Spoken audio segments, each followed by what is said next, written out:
but we are making sure that we say, hey, here's some things that can go wrong. For instance, you could lose all of your money. That's the one that my clients kind of push back on me. I'm like, nope, not taking it out because it's the truth. And so we want people to know that even if we guarantee something, which you shouldn't be doing that, but if you do, or if you're getting into this, you could lose all your money. It's the Black Real Estate Dialogue. Tune in.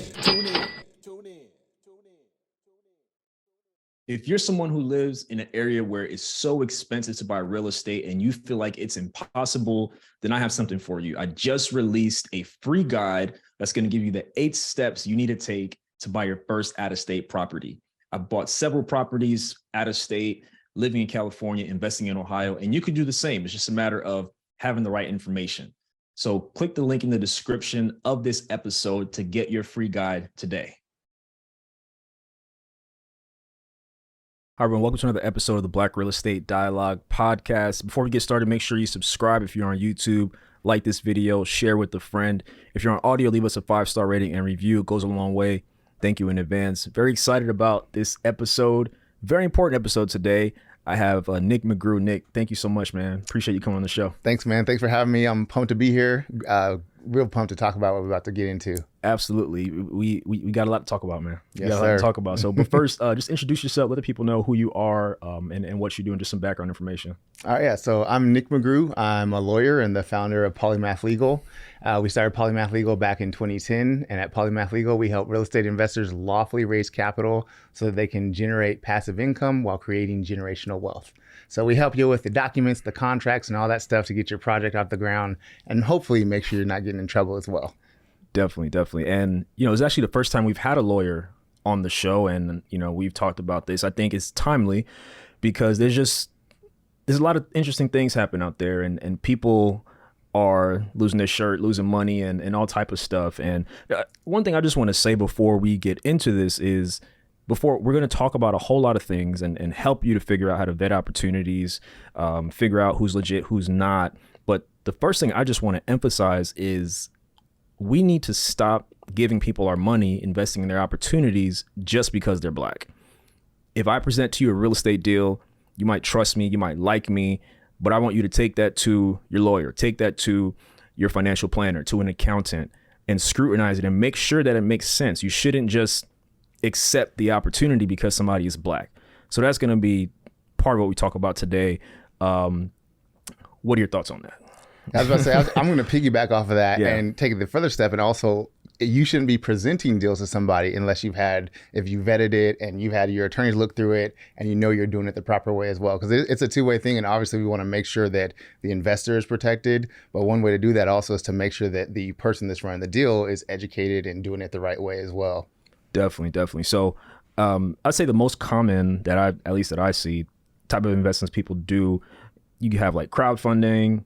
You might invest in somebody's crowdfund, you might invest in somebody's fix and flip, maybe even in some buy and hold opportunities or syndication. So at a basic level, like let's say you're the investor and you're the person with the deal. Mm-hmm. I am somebody you're coming to for money to invest in your opportunity. What is some paperwork that I should be expecting from you? Yeah. So one, it should be a lot and it should probably actually be scary. And, I have clients a lot of times when I do the documents, they're like, my investors are going to be afraid of this. And I say, great.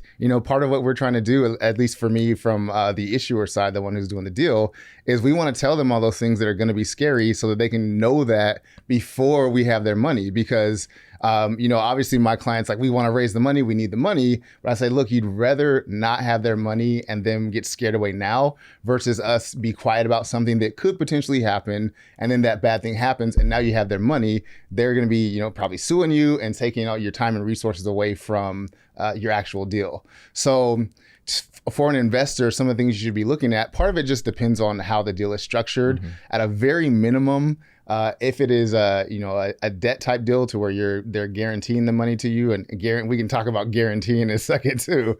But with that, you should have at least a promissory note and probably a loan agreement that talks about, gets into the details of the terms and what happens if they pay late or don't pay. And, as it's secured, can you put a lien on a property for that sort of stuff. If we're looking at a bigger deal where we have lots of investors, you're probably going to have a PPM, that's that big, long, scary disclosure document I talked about. Yeah. That is supposed to be, it's kind of a combination of the business plan, talking about the executives, and then the important part, like I said before, talking about risk factors. So all of those things that could go wrong. And now in there, we might be talking about the things we're going to do to mitigate that and what we're going to do if those things do potentially go wrong. But we are making sure that we say, hey, here's some things that can go wrong. For instance, you could lose all of your money. That's the one that my clients kind of push back on me. I'm like, nope, not taking it out because it's the truth. And so we want people to know that even if we guarantee something, which you shouldn't be doing that, but if you do, or if you're getting into this, you could lose all your money. And so that's something to understand. And so with that, I also would say is you don't want to invest money that you can't bear to lose as well. Yeah, I think this is very important. And something else that I've seen is like people spending their last, like it's well intended. And I think a lot of it is people are naive, and you just think like you see this person on, whether it's like this show or some other show, and you're like, all right, let me just send them the money and they could do something with it and flip it. But it's like, no, that's not what you should do, especially if you cannot lose the money. And I think that could be part of why there's so much angst and anger, because a lot of people are giving their last, which is not a wise thing to do. Yeah, definitely. And, I tell my clients sometimes I can get a vibe. I'm like, this person should not invest. They're technically qualified to invest, but from the questions they're asking and things like that, I'm like, they're going to be hurting if this goes bad. And so I'll tell my client, you should think strongly about taking that money, because it does nobody any good to have an investor that's struggling, or have that investor that maybe thought it was a 3-year hold and the market's different. So now it's a 4 or 5-year hold, and now they're calling you all the time. And again, now you're diverting your time and resources to managing that investor instead of working on the deal and try to mitigating those market factors or whatever you're dealing with. Yeah, for sure. One thing that comes to mind is like flipping. Like the market has just changed tremendously over the last couple of years, and some flippers are being impacted. And obviously flippers tend to raise money from other people, private money, whatever. So if someone is coming to me with a flip deal and saying, hey, you give me X, let's call it $10,000, you'll get X, after we flip it within this time period. So you mentioned like a promissory note. Is there... And you mentioned like a lien, like potentially putting a lien on a property. If I'm contributing money, should I try to get a lien position, like a second lien or something like that? Or what would you recommend? Yeah, that's the few times that I've invested in like a new construction or a flip, and it's a debt position. We have a lien on the property. Granted, we're like probably second or third. We're not the top lien, but nonetheless, if things go bad and the 1 and 2 foreclose and there's still money left, we're at least going to get something. Whereas if we didn't have that lien, it might be a little bit harder for us to potentially collect on that. Yeah, that makes sense. Can you explain, like for those who may not know, like what that means, like to get like I guess what a lien is, and then just like position and what that means too. Okay, yeah. So when you have a property, there's one of the things you do when you're buying a property, at least should do, is a title search. And so on there, you can basically see who all has any interest in the property. So you're almost always going to see a mortgage, assuming that there's a mortgage on the property. Sometimes you might see tax liens if people haven't paid taxes. You might see mechanics lien if they got some renovations done and didn't pay the contractors yet. And so you can look that up and see who all is claiming an interest on this property. And so with a promissory note, and assuming they're giving us permission to lien on the property, I would record that so that when somebody's looking at that property, they'll see, the mortgage and the mechanics lien, and then they'll see Nic McGrue's promissory note after that, so that, again, they know that I'm claiming an interest in this property, or I have a debt that's secured to this property. Definitely. That makes a lot of sense. So the majority of the audience is probably doing deals on like a smaller scale, single family, smaller multifamily, maybe like a flip here and there or something like that. So far, paperwork wise, seems like promissory note is important. Potentially like getting a lien position is important. Is there any other paperwork people should be expecting or looking out for when they're considering investing in certain opportunities? So this is not so much a legal thing, but I would say, let me see your underwriting. Let me see your pro formas, your financial analysis and your stress test. Because again, things don't always go well. I have clients that are very, very, very seasoned and they still have deals that do not go how they want to. And so part of what I'm looking at when I'm looking at that financial analysis is, one, we're trying to guess how this property is going to do in the future. And so we're making a lot of assumptions. And so I want to look at, what assumptions are you making? Are these reasonable assumptions, or are you assuming that the absolute perfect scenario is going to take place? Because if that's what we got to do for me to get a return, I don't want to invest in that, just because it would be great if the absolute perfect scenario happens. But in reality, that doesn't happen all the time. And so I'd want to see, what assumptions are you making? Are you taking into account like the best scenario, maybe what you think is likely to happen, and also the worst case scenario? And I want to see, in the worst case scenario, what am I looking like? Am I at least getting my money back? Are my returns going to be lower, or am I potentially losing money? And obviously the worst case scenario is we're losing money, but we can kind of figure out, what is the worst likely scenario? And so I'd want to look at all that stuff so I can, again, assess this and see, is this a risk that I'm willing to put my money into and to take on? Got it. So it sounds like ideally the person raising the money should be able to provide all those three scenarios. What if things go extremely well? What if things go okay? And what's the conservative side, or if just doesn't really go well, just so that the person investing can see, all right, to your point, will I be okay? Am I okay with each of these outcomes, out of these outcomes? Does that sound right? Yeah. And part of what I'm doing with that too, though, is I'm seeing, have they done their homework? Because if I say, can I see your financial underwriting? And they're like, oh, I don't have it. So then in my mind, I'm like, okay, so what makes you think this is actually good, other than it looks cool and, you've seen other people be successful in a similar type of deal, but every deal is different. So these types of things also just indicate to me how legit is not the right word, but kind of how responsible are you being in getting into this deal? How much are you trying to look forward and see and protect against the risks that are really there? Yeah, no, I like that. I think that's helpful in the vetting process, because if someone presents an opportunity, let's say you're like a new investor, this is like your first time investing with somebody else, if they can't produce that, maybe that's just, all right, well, maybe I'm not going to participate in this, because you clearly haven't done your homework to figure out, well, how are we actually going to make this money? Like, what are all the expenses, the estimates, stuff like that? So I think it's important for people to know, like, and to ask that question. So I'm glad you mentioned that. Yeah. Great. So the next thing I want to talk about is syndications. So syndications, we've had like a variety of people come on the show who have groups and syndications and things of that nature. And one of the things that I think is important is like transparency, especially because syndications is like, within our community, it's not really something many of us have had exposure to. It's very new for a lot of us. So I'm glad we were able to have people to be able to speak to that. For somebody who's like brand new to investing, would you recommend starting on the syndication level or doing something smaller? What's your take on that? So I'll give the caveat. This is not even a legal opinion. This is just more of a personal opinion. Yeah. But I like syndication. One, it's more of what my clients are doing, so I'm just around it a lot more. But I also like it more because I've talked about before how things don't go perfect. Well, with syndication, obviously there's more things happening, so there's a lot more opportunity for things to go wrong, but you also have a lot more opportunity to kind of save those things that are going wrong. Because if I have a fourplex and one tenant's gone, now 25% of my rent is gone, for at least for the month or two or until I get re-rented. If I've got a 400 unit apartment building, if one person's gone, that's not really going to be meaningful at all to the bottom line. And so you've got a little bit more wiggle room or just ways to kind of correct things when they're going wrong. But with that also, you are taking on more risks because you got 400 people instead of 4 people coming to the building. So that's 400 sinks, 400 toilets, 400 guests that are, going to mess up whatever. So there is more risk into it, but I think that it allows for a lot more wiggle room and maneuvering when those kind of negative things might occur on the property.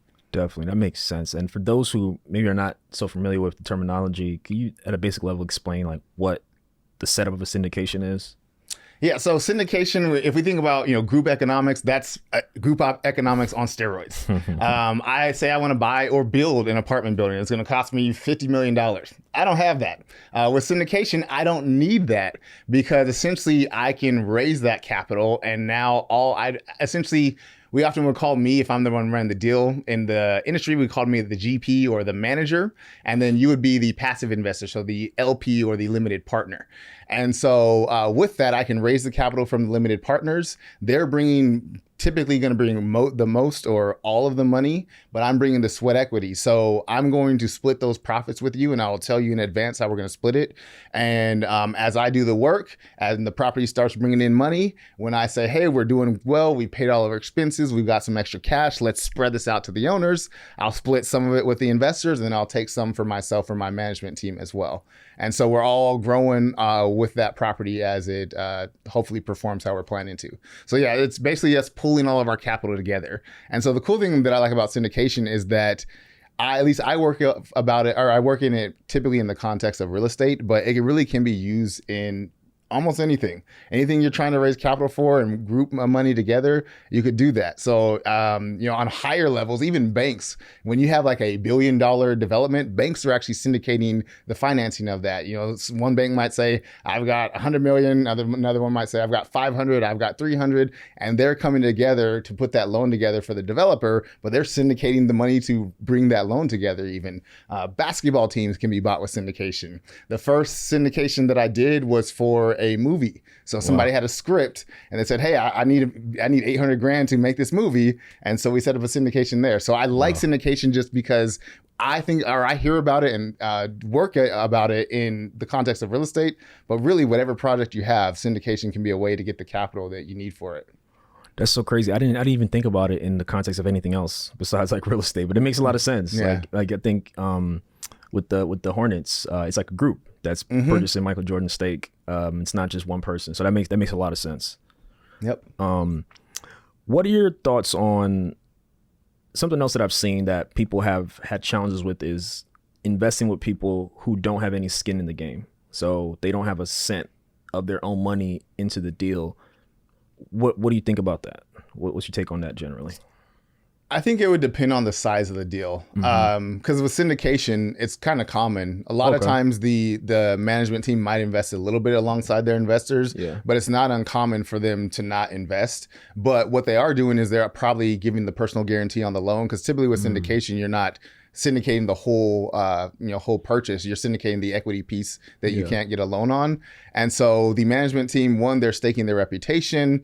They are typically giving a personal guarantee on the loan. And a lot of times they will invest, but if they don't for like a larger syndication, that wouldn't be a big red flag for me. Now, if we're talking about, like a fourplex or a flip or something like that, that'd be something where I'd say, hey, you need to get in this as well. Because again, it's smaller. So if things go wrong, there's less maneuverability. So that would, and this is just my personal investing. So yeah, a smaller deal, I'd want you to definitely be in, but a larger deal, it wouldn't be I'm trying to think on the word. Red flag. Deal breaker. Deal breaker for me. Got it. That makes a lot of sense. I'm glad you mentioned on the syndication side, the fact that if someone is not maybe contributing financially, they have something on the line, reputation or personally guaranteeing the loan. So if something goes wrong, I mean, it is kind of a ding for them, which wouldn't be great. But yeah, I mean, I agree with you. I think and especially for somebody who maybe this is like your first deal, which is probably gonna be like on a smaller scale, like maybe small multifamily or single family or a flip or something, probably gives you a bit more peace of mind knowing that somebody is at least contributing something to it. So that, I mean, if it all goes bad, you're not the only one losing, if that makes sense, especially if they're the one raising it and things like that. It's my personal opinion too. Yeah, and particularly again, if you don't have any say about those things going bad or those decisions that brought you there too. Definitely. So how do you recommend people vet the individual who is like, raising the money for a real estate deal? How do people know who they should trust? Like, what type of questions should they ask just about them in general, even outside of the deal, to make sure like, hey, is this somebody who I really can trust, who I want to give my money to and believe in what they're presenting? What's your recommendation about that? And just trying to discern if it's a good person. Yeah. So one, talk with them, call them, and kind of see, how responsive are they? Because if they're not very responsive when they don't have your money, they're probably not going to change that. So that's going to be the first one, is that, as I'm vetting them, I want to know how responsive they are, because if I can't get a hold of them to ask them my questions now, I don't want to be in a situation where they have my money and I can't get a hold of them. Yeah. So that's one thing that you can do. Another thing is I would ask them, what are the past deals they've done? So I want to look at their track record and see what have they been successful in? What are some deals also that didn't go well? And what did you do to course correct, or how did you remedy that? I would also probably ask them if I could contact some of their past investors, and I'd kind of ask those investors the same thing. Were they responsive? Were there deals that went bad? Did they communicate clearly and transparently? Another thing, if it is a syndication, now there's lots of different. So with syndication, you're selling a security, and so there's lots of exemptions from security registration. One of the big ones in real estate, though, is called Regulation D, and so with that one, you don't have to do a whole full-on registration like a public company, but there are some things you have to file, and one of them is called Form D, which is basically just information. So it says who the issuer is, how much they're raising, how much of the raise are they taking for themselves, because a lot of times those issuers will take fees. And so it has kind of just that general information. And so I would look, and that's available publicly. So the SEC has a database called Edgar, and you can look at the Form Ds on there. So if somebody's coming to me with a syndication and they're saying, yeah, we're doing a Reg D exemption, I'm going to look up their Form D, because this again is another thing that indicates to me, are they crossing their T's and dotting their I's? Because a lot of people don't do that. And so if they say, hey, yeah, I've got a syndication, we're doing Reg D, and I say, great, send me your stuff, and I'll kind of look into it. As I'm looking into it, if I see that they haven't filed the Form D, I'm probably not going to invest with them, or at the very least, I'm going to ask them and say, hey, when are you planning to file that? Have you started raising capital yet? What's going on with that? And if they're like, what do you mean Form D? Then to me, I'm going to say, yeah, I'm not going to go there. Because that's something that you're required to do. And again, it shows me that maybe you don't necessarily know all the things you're supposed to be doing and all the regulations and hoops that you should be jumping through. And so I don't want my money tied up in litigation because another investor's upset that you didn't do something right. And so that's another thing that you can do to vet some of them as well. Definitely. No, I think that makes a lot of sense. And I think a lot of times people get so anxious and they feel like they're missing out. So like I was talking to somebody the other day, and they basically told me like, hey, I'm desperate. I want to invest, like I'm desperate. And it's like, you shouldn't be investing a cent if you're desperate. That's the completely wrong thing to do. And with desperation, you're not going to do that due diligence. With desperation, you're just going to hand your money over and hope it works out.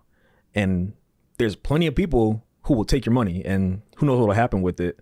You know what I'm saying? And I'm really glad you mentioned just like calling the person, just trying to understand what they've done, look at their past deals and things of that nature. And I mean, if someone's not willing to, one, communicate with somebody who's giving them money, or be transparent about past deals and things of that nature, you should run fast as you can, in my opinion. Yeah, you hit on a good thing. People get investment FOMO, and I'm like, just take that FOMO and keep your money though. Like, feel the FOMO, but keep your money and say, look, let me look at this deal and watch this deal, so that when the next one comes, I'll have a little bit more information and maybe I'll be ready for that one. But yeah, there's no need to rush. Obviously, we say, the sooner you start investing, the better, but it's not helpful for you to invest early into something that's really bad that you haven't vetted. So. Yeah, I agree. Like the FOMO, it's almost the same thing with the stocks. Like all these stocks, market's been crazy over the last couple of years, but all these like meme stocks or whatever. And it's like people feel like if you're not doing it, you're like, I mean, if everyone is doing something all at the same time, one, is probably too late. And two, you probably should be doing something the complete opposite. Yep. So, I that's just, it is what it is. Yeah. Yeah, but I think, that vetting piece is so important. And for you have mentioned the pro formas and just like the financial projections and things like that. If somebody doesn't really know how to interpret that stuff, do you recommend they go to like a financial planner or somebody like that who can help them maybe interpret it and try to understand it a little bit better? Yeah, definitely get somebody who is an expert or knows that stuff that you trust, and have them explain it to you. Yeah. And there are, not that you want to just go out and do stuff without the full education, but is a lot of actually good information on the internet about just pro formas and analyzing them. And so that can be one place that you start. Yeah. And then as you're looking at it, you get stuck, talk to your expert and have them kind of explain it to you so that you can also start learning how to vet those and understand them yourselves as well. Definitely. So I want to get on the other side. So the side of now I'm the investor. I'm the one raising the money for like a flip or a syndication, or maybe I'm seeking partners to do a buy and hold for like a 4-unit property or something. What should I be doing? Like if I come to you and I want you to help me put stuff together, like what do you need from me, and what do I need to make sure I'm doing while I'm raising the money, like during the process of the flip or acquiring the property and after? Yeah, so one of the couple of the first questions I'm going to ask you is one, how much money are you trying to raise? How many investors do you think that you'll have? And kind of what is the financial picture of those potential investors?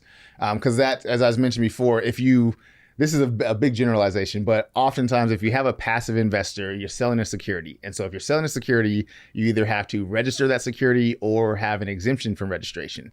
And so we help clients find those exemptions because registration is public companies, very expensive, very long process. And in real estate, you're not going to have that kind of timeline.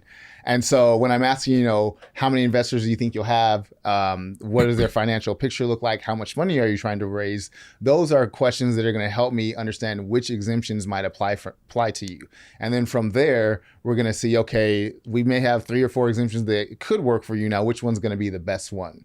And so, understanding who your investor or potential investors look like, who they're going to be, that's something you're going to want to have up front pretty early. Definitely. So let's say, I think I'm going to have 5 investors. I'm estimating $8,000 to $10,000 a piece. And so that's about $50,000.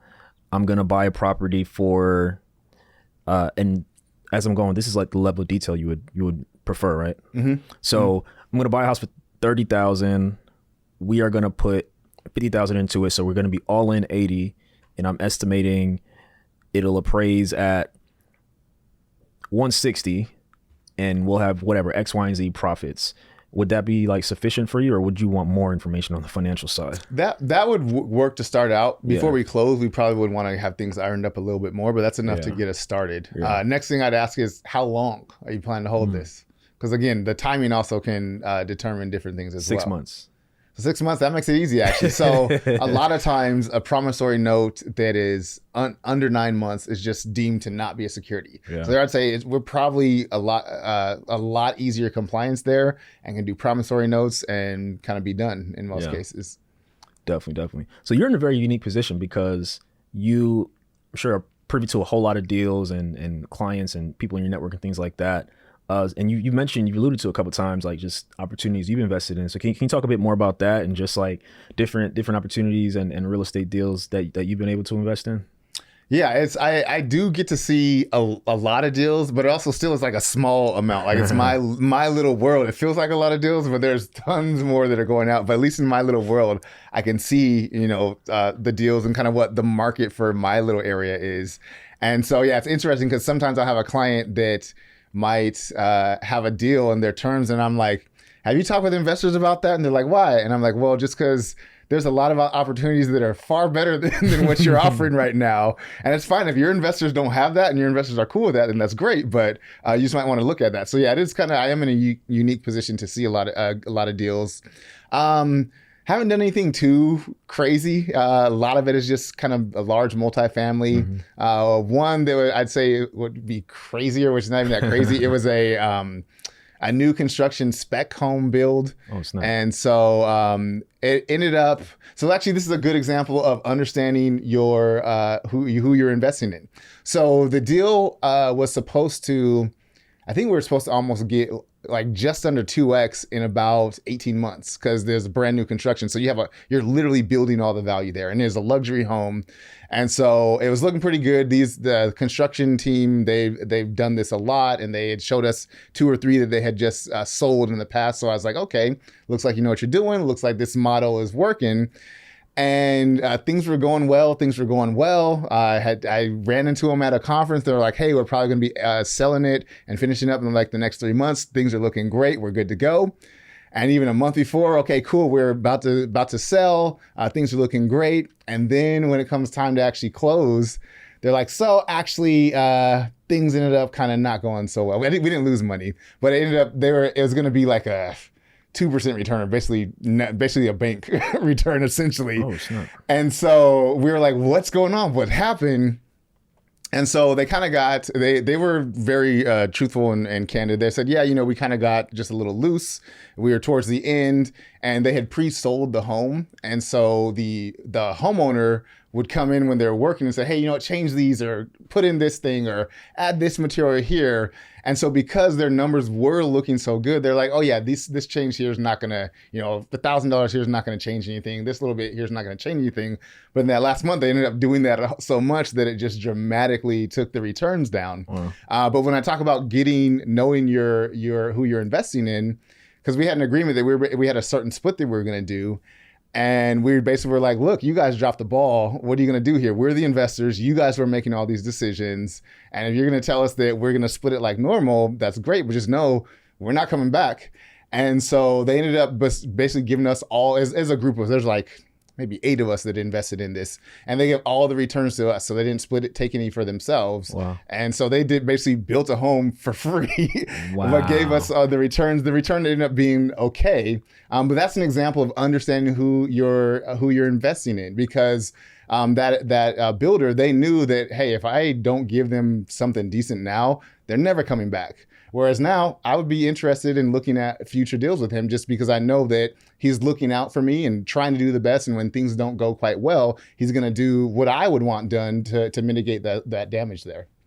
I love that. And I think it's important to speak up when things don't go well, because sometimes they may not. Like previously we were talking about, there should be paperwork just documenting what's the worst case scenario and all those things. Like what if everything fails or doesn't turn out as projected? You mentioned the 2x and you didn't end up getting that.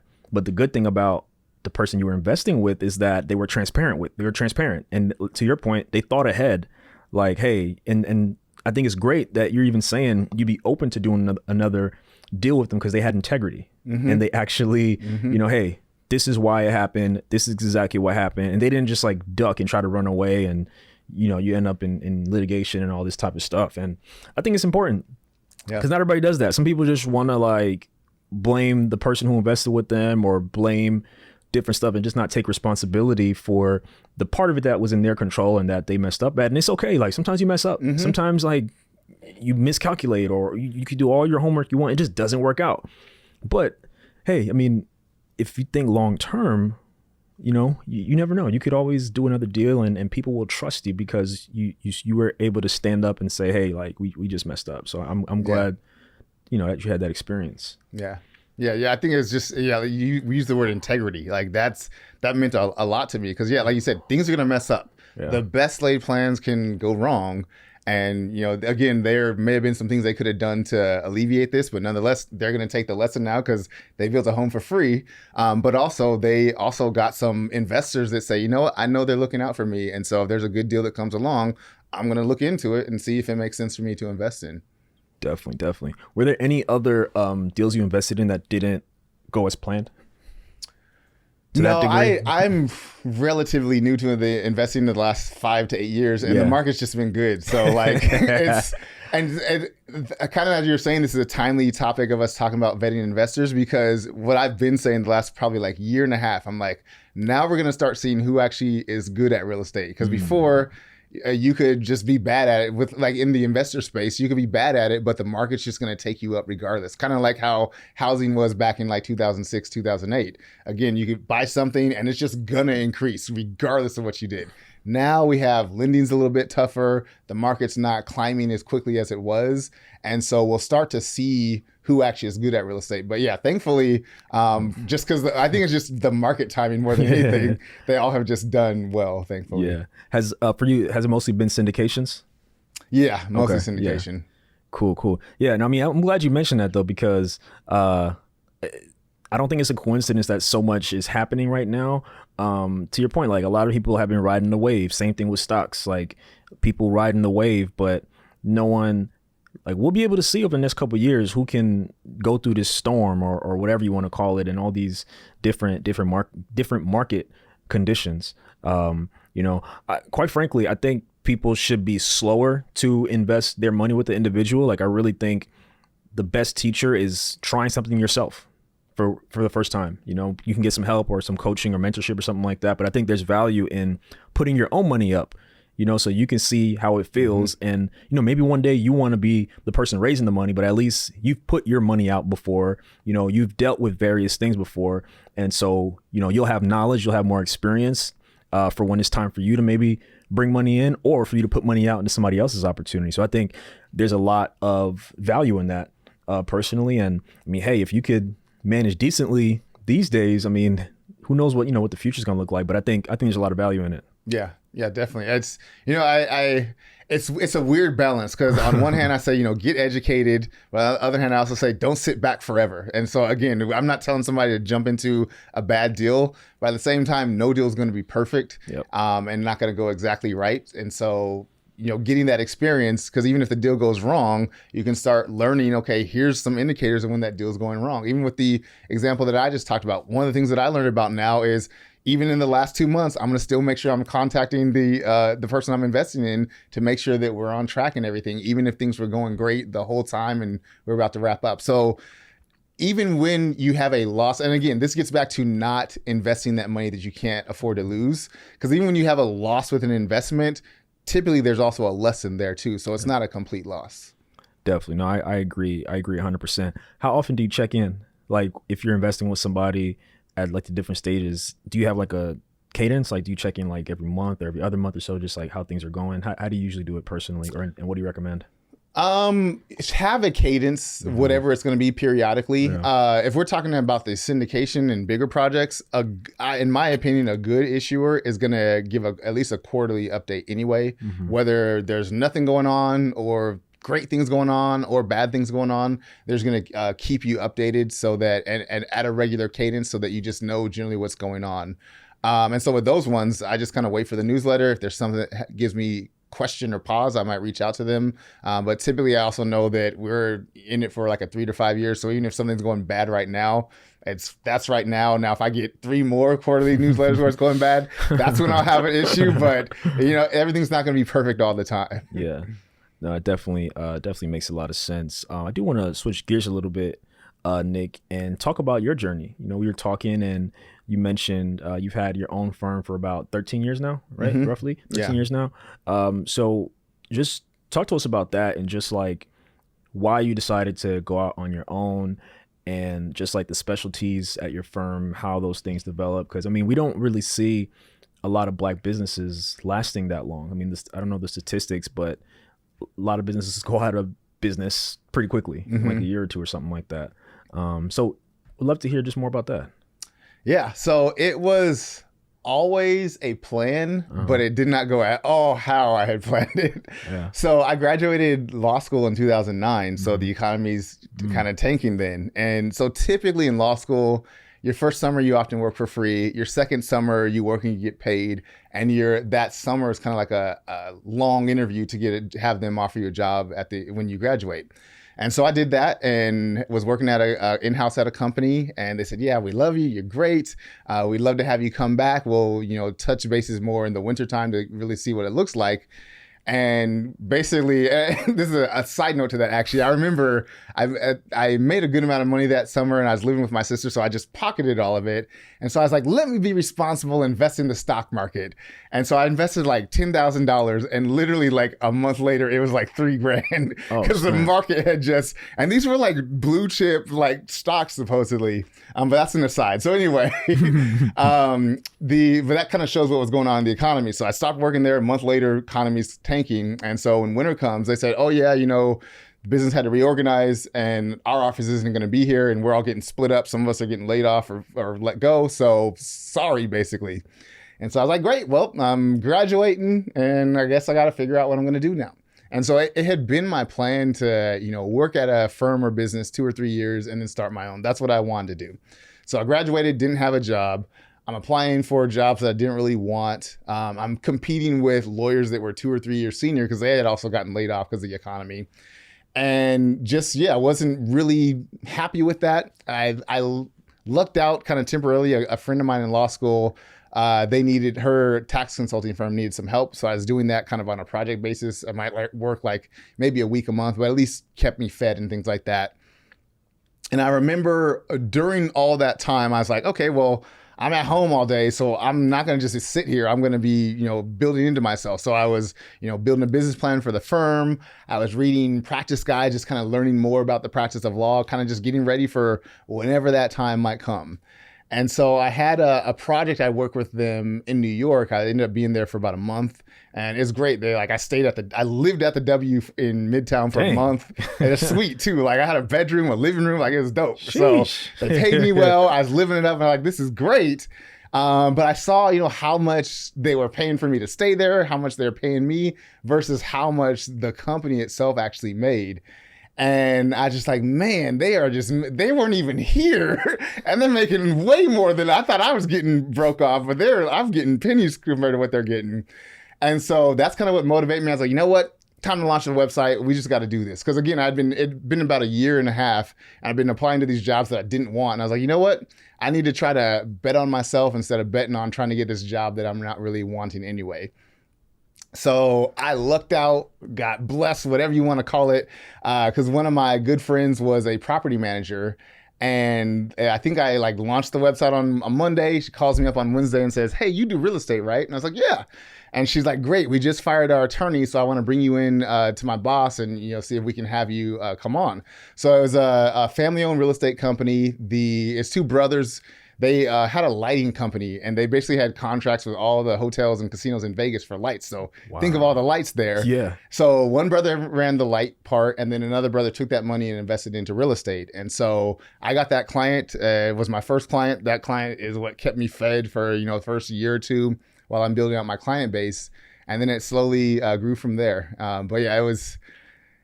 People ask, would you do it again or what do you recommend? And I'm like looking at it now, I'm like, oh yeah, because I've landed well now, but it took a long time to get there. And so kind of to your point, talking about how a lot of businesses fail, I still am a firm believer, and a lot of people have said this too. I think it's just the businesses fail because you stop.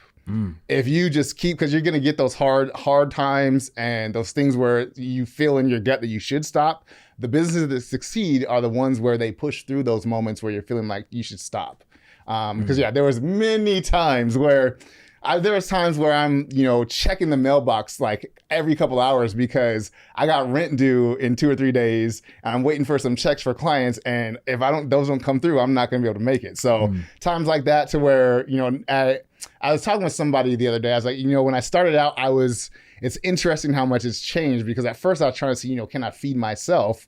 And now I've got like 4 or 5 employees. And so I was like, now I'm like, and it's weird. I still have the stress. I'm like, I got to make payroll, and it's not that it's an issue, but it's like, cool. Now I'm like, not only can I feed myself and my wife, but now I'm like, can I feed these other 5 families, which is kind of cool. And, if you had asked me that 10 years ago, I would have never thought something like that was going to be happening.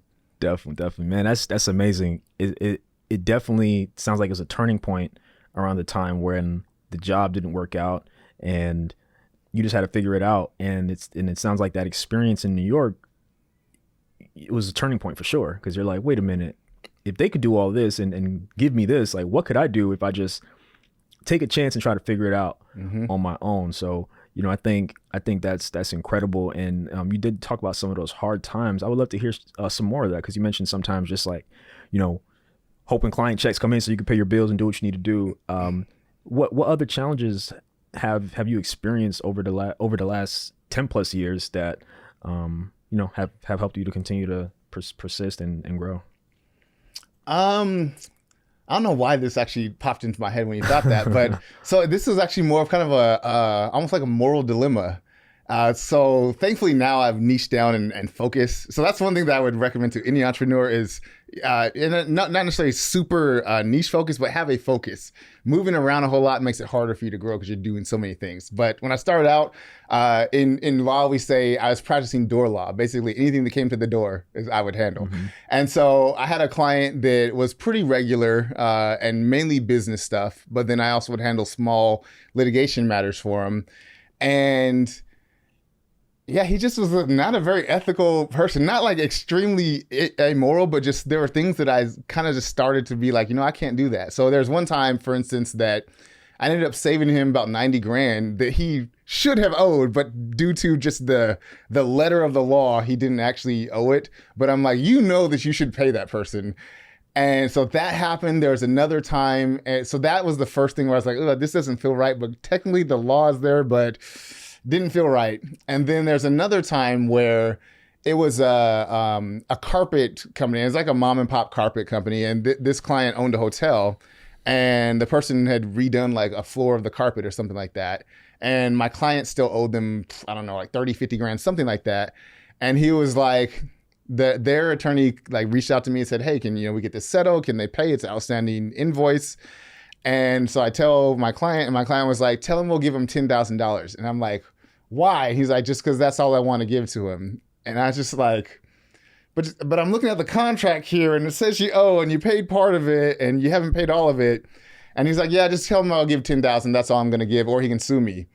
And he basically knew that the guy really couldn't afford to sue him. And so he just kind of took advantage of him like that. And so that's when I actually had to fire that client, and even though I needed that client, but I was just like, yeah, I can't do that, because I was trying to picture myself, what if I'm that small business that somebody's doing that same thing? Because if somebody owed me at that time, somebody owed me money, I wouldn't have had the war chest to sue them either. And so things like that, it was hard because I was still struggling. That was still at a time where I'm checking the mailbox for rent and like just making it, and cutting off this client that is a regular money that I was getting in was tough.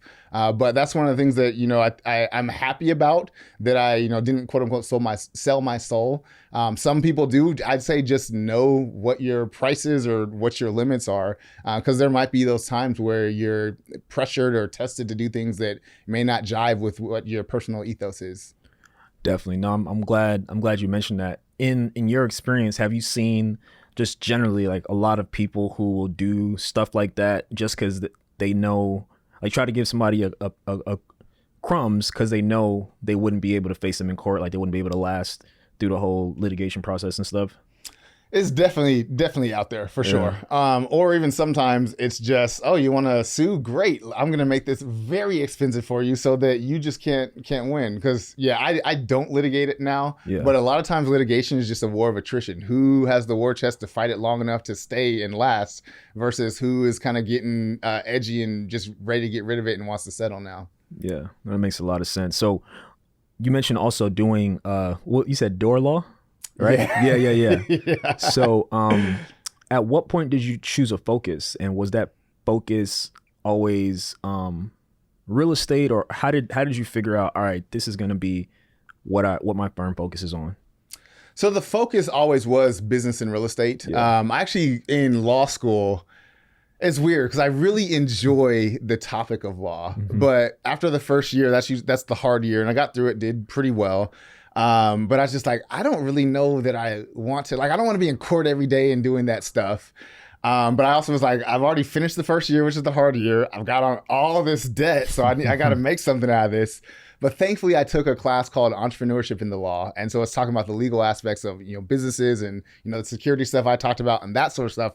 And I was like, yeah, that's the stuff I want to be doing. So after the first year, I focused on business and real estate classes, and then just dove in at when I graduated and had all that time, was just reading all the practice guides, all the treatises, all the books to just really learn that stuff. So that was always the focus. But when you're starting out, you can have your focus, but if somebody says, hey, I need this, and I was like, yeah, I can figure that out. So at the time, I was like, I just had to do it. Yeah. So business and real estate had always been the focus. And I'd say probably maybe after about 3 or 4 years, I was really able to kind of hone in on that more, just because I had a bit more clients to where I can now focus on the area I wanted to versus trying to take whatever I can to scrape rent and meals together kind of thing. Yeah, that makes a lot of sense. So how did you build your client base over time in the business and real estate focus? Like how did you do that? And the reason I'm asking that is because maybe we have somebody in law school or somebody who's just getting out who loves real estate and wants to focus on that in their career. So how did you end up building your client base? So yeah, that's a cool question, I think, because when I'm looking at it now, I'm like, man, it actually works. So funny thing. So when I first opened launched the website, and again, I had never really run a business before. And so I had the website up and I'm just like, why is nobody calling me? It's like, well, yeah, you got to market. And so then when I kind of realized that, I was like, I want to have a firm that I could work on it from anywhere in the world, anywhere I have internet. And the clients just call, and like I have referrals and stuff. And so even still to this day, it's I spent maybe $200 back like in 2010 when I first launched the website. I got a $100 Google ad credit and $100 Facebook credit. Outside of that, it's just been word of mouth. So, I do speak at a lot of conferences and things like that now. And so that's how I'm able to meet people. But it has been all referral based. And so I think the cool thing about that now is that, when I started out and when I said that, there was a goal as a dream, but I don't think I really thought it could actually happen at the time. But now I'm like, man, I have like a pretty large client base and we don't advertise. And I'm not against advertising, but right now we haven't had to, and it keeps growing. So with that, I would say one is just relationships. And even that's actually our motto, relationships first. So throughout my life, the successes that I've had have always been with relationships. That friend where I was doing the tax consulting, that's a law school friend that I was really close with. Relationship fed me for my first year out of law school. The friend that introduced me to her boss that gave me my first client, again, relationship got me my first client. And so I really do, value relationship a lot. And when I started, I was like, you know what? I want to get clients that know that I care about them, know that they're not just a number, but that I actually am looking out for their interests and wanting their business to grow and wanting to grow with them. And so I think that's something that has just resonated well with clients in that, they do feel like they're not a number. And it's funny, even I think it's probably yesterday or the day before, I had a new potential client that had just come to our website from social media or something. And I pop on the Zoom because I typically do just like a free to talk about our process, our pricing, that sort of stuff. And I pop on, I'm like, hello. She was like, oh, it's you. I was like, is that a good thing or a bad thing? She was like, oh, well, I wasn't expecting you to be there. I was like, well, yeah, if you're going to work with us, I want to know who we're working with. But yeah, so I think relationships has really taken me very far in business and just life in general too. Definitely. I love that. And I think so often people focus on just like getting the money. I want your money from you for the service, and that's it. Like, that's it. There's no relationship. There's no connection. There's no care.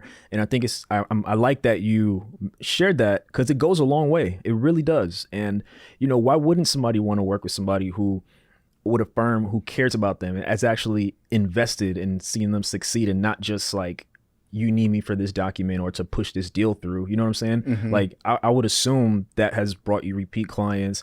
I'm sure that's part of what has gotten you referrals and things of that nature. So I think, especially even at a broader scale, like in the real estate world in general, like it's all relationships. It really is. And so I think it's important for people to know and understand that and not be so transactional. Like there's a tendency for people to be so transactional and you're just thinking about the transaction. You're just thinking about the money, but what about the person? Like you're dealing with a human. Yeah. You know what I mean? Like you're dealing with a person who has emotions, who has things they care about, who has a life outside of what y'all are working on. So I think it's important. I agree with you 100%. Yeah. And like a cool example of that actually is, so that friend who referred me to her boss that was a property manager, we became also friends. And then as she started investing in her own real estate, I would handle like their single units or fourplexes. And now that friend she's actually the one who got me deeper into doing syndication. And now she's buying $100 million, $130 million, 400 plus unit buildings. Wow. And it's been cool. And that's one of multiple stories I have like that, to where I have a client that was kind of starting out when I was starting out. And now I'm seeing them like grow like crazy further than any of us ever would have thought they would, or at least me. And not that I'm limiting them at all, but I would have never imagined anybody that I knew was going to be doing things like that. So, and have other clients do similar things to where we started out when they were kind of new, and then now they're just doing crazy big things. So that's been super rewarding for sure. Definitely. I would love to talk about expansion, because now you have, I think you said 4 or 5 employees. So talk about that part, because I'm assuming prior to that, you were doing a lot of stuff of your own, maybe contracting out things here and there. But talk about that, and just like now having to manage or working towards like managing multiple people, and just, like you said, making sure they eat and they can pay their bills and things like that. Talk about that transition. Yeah, I'm like really loving that right now, because I'm kind of in that. And it's probably, it happened in probably around 2019, 2020. Because I started realizing, I was like, because I would say I had a business, and I technically did, but really I owned a job, because I was doing everything. I think I might have had a part-time paralegal or something, but I was doing everything. And so if a client needs something, I'm doing everything. And so the business that I owned was running me instead of me running the business. And I got to a point where, I'd be busy. I'd be like, man, I wish I had some help. But I'm like, it would take me longer to teach them, for them to help me then. So I'm just going to do it now. And I kept doing that. And I was like, this pattern can't keep repeating. And so then I started really kind of focusing on getting into like just even learning the process, but then also getting into building out systems and processes, so that now when I need that help, I can at least have a little bit of a playbook to where I'm not having to train them and do everything. And so it's still hard for me. I'll say right now, I'm learning, and my wife will already agree, I'm a bit of a control freak, particularly because I had the firm, the first decade was basically just me. And so now delegating stuff to my staff, and every time that I do it, they're fine and they do it great. But I'm still always just so hesitant, because I'm like, it's me, I got to do it. And I just got to, so that's one thing that I'm working on, is learning that I'm not as great as I think I am. And my staff's awesome, and I got to let them do more. But it's been really fun. I feel like I'm getting back to like my entrepreneurial desire and roots and quests, because now I'm like, okay, now how can I make this business better? Whereas before it was like, okay, let me get this document done for the client, or let me get this thing done. Now I'm actually kind of building something that's much bigger than even just me. And it's been really cool. And it's cool, scary, kind of weird. There'll be some times where, because I have an associate attorney now too. And so there'll be some times where like a document goes out, or like a LLC's formed and the operating agreement's done. And I'm like, wait, who is it? Who did that? What's going on here? Because before I was touching on every single thing. So I'm really enjoying it right now, like growing the business, because I get to get back to like just focusing. And I'm still doing the law a bit as well, but I get to focus on, creative ways to, what's the client experience like? How can I make that better? What are my employees experiencing? How can I make it easier for them to do their work? What are some ways that I can allow us to do our work more efficiently, so we can charge the same price, but our margin's going to be higher? That type of stuff is a lot of fun to me. Definitely. It's going to help you grow, man. It's going to help you grow. I can only imagine like 10 years, and then now you kind of have to let go. And because think about it, right? If you think back to the days when you were looking in the mailbox several times a day for that check, like I'm sure you wanted to make sure every T was crossed, every I was dotted, because like your life is on the line to some degree. So I can imagine like growing and scaling, and now you're entrusting somebody else with something that's so incredibly important. So you can, you know what I'm saying? It's my baby. Exactly. So you can continue to keep eating. But it's good. I think I'm glad you're leaning into it, and it's going to help you grow. It's going to help you scale, man. What's the office setup? Or are y'all remote, hybrid, in office? What's the setup like? I'm just curious. It's 2023. I got to ask that. Yeah, I was remote before it was cool to be remote. Yeah. So like I said before, I early on, I was like, I wish I could have a firm where I can work on it from anywhere in the world. So I kind of had that in my mind even before it's really a thing. I remember I was like co-working spaces were new. Like there was like 4 or 5 of them in LA. Yeah. And there's been times where I had an office, and every time I had it, I might meet a client there once a month, or I'd be driving there just because I'm like, I'm paying for this. And so I probably haven't had a physical office probably at least 6 or 7 years, just because I never actually needed it. Now, as we're growing, I do see that in the future there could be a place to have a bit of a physical presence. But right now we're all remote and still doing a lot of good work. That's awesome. Is your team mostly based here, or are they kind of different places? They started out based here, but then they get in remote world. They're all in California, but not super local to where I'm at. Got you. That's dope. Do y'all ever get together in person? Yeah, we have quarterly firm skip days. So we'll do like we'll do a Top Golf or escape room or something like that. Yeah. Because that's one thing, again, going back to like the fun entrepreneurship stuff. I actually was talking with one of my friends with her company, and she's also remote. And so we're kind of talking about ways of how we can still keep morale high, keep people like connected, even though we're not in the office seeing each other every single day. Yeah, that makes sense. That makes sense, man. Something that just popped in my head that I meant to ask earlier. We spoke very briefly, but about guaranteeing returns. Oh, yeah. And so we even spoke about it yesterday. So talk to me about your thoughts on people guaranteeing returns. Run away. that's what I can say. Like we've been saying this whole time, right? Things can go bad. Even like I said, my clients that are buying $100 million buildings, they still have things that go wrong sometimes. So there's nothing that's ever going to be absolutely guaranteed.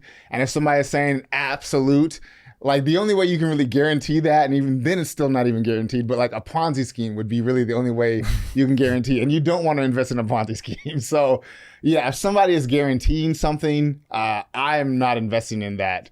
Now, when clients try to say, we're going to guarantee this, and I say, no, we're going to project this. That's different. If they're projecting returns, yeah, I want to know what you project. I want to know where you think I'm going to land if I invest with you. But if you're telling me I am guaranteed, unless you're like, I don't know, the only way I could almost think that I might invest in something guaranteed is if like you're putting your own personal home up as collateral, because most people are going to work real hard to keep their own home. But yeah, investments are not guaranteed. They are risky. And that's kind of why we've been having this conversation, is that they indeed are risky. The most seasoned person is going to make mistakes. The greenest person is going to make mistakes. The most seasoned person can have losses on their investments. The new person can have losses on their investments. So nothing's guaranteed. And if somebody's telling you that, I'm like giving you the real side eye and probably just running away, because yeah, things are not guaranteed with investments. Yeah, no, that's real. That's real. I think just run. I mean, we've seen, was it Silicon Valley Bank? Like banks that you would think a bank, my money's at a bank is guaranteed. That actually affected me. My payroll processor used Silicon Valley Bank, so I get a call, like I landed. And I check my voicemail, and it's like, it's my CPA telling me, hey, we got an email, and your payroll's not going to go through. So I had to like, from the phone while I'm getting on the plane, wire extra money to make sure my payroll got there. But yeah, a bank is failing with hundreds of millions of dollars. So what makes you think that somebody who's doing a $100,000 project is guaranteed? Wow. How did that work out with Silicon Valley Bank? Thankfully, it wasn't actually my money there. It was my payroll processor used them. So the money I had sent to them for them to send payroll, they're like, yeah, we don't have access to that right now. So yeah, it ended up being fine. I ended up getting the money back in like a week or two. Got you. That was crazy. That was a crazy situation, man. Yeah. Man, this has been such a good interview. I think what I appreciate most is just like the directness, quite frankly, and just like really helping people to understand, what paperwork is needed for different type of deals, like what type of questions they should be asking to the person who is presenting information and opportunities to them. So I think that was great. And then also hearing your story too, right? That's part of this as well. Just hearing your story of starting your business and getting to your focus of real estate and business. And I mean, hey, we might have a lawyer watching. My sister, she graduated law school last year, so I know she's gonna watch. I know she's gonna watch this and check this one out. She wants to do a lot of things, similar things that you've done. I'm sure there's people out there who are gonna learn a whole lot from your expertise and what you shared. And I think this was very special because we've never had a lawyer on the show, cool. And so I think this is timely and important, man. So I really appreciate it, and proud of everything that you're doing and sticking it out in business. I know it'll be inspiration to a lot of people out there. Thank you. I appreciate it. Definitely. So Nic, let everybody know where they can find you, and just any last words, anything you may want to share with the listeners. Okay, yeah. So the firm is Polymath Legal. So you can find me at polymathlegal.com, POLYMATHLEGAL.com. Or on social media, I'm at Nic the Lawyer. That's NIC the Lawyer. Nic has no K. So Nic the Lawyer. And yeah, you get all my contact information on the website or the link in my social bios as well. Yeah, I'd say keep listening to Sam and the Black Real Estate Dialogues. We talked about, the risk of investing and not jumping in. Part of the way you can mitigate that is hearing other people's stories and getting educated. So working with, dealing with somebody like Sam, you're in a great spot. And yeah. Appreciate that, man. Appreciate that. And thank you to everyone for listening to another episode.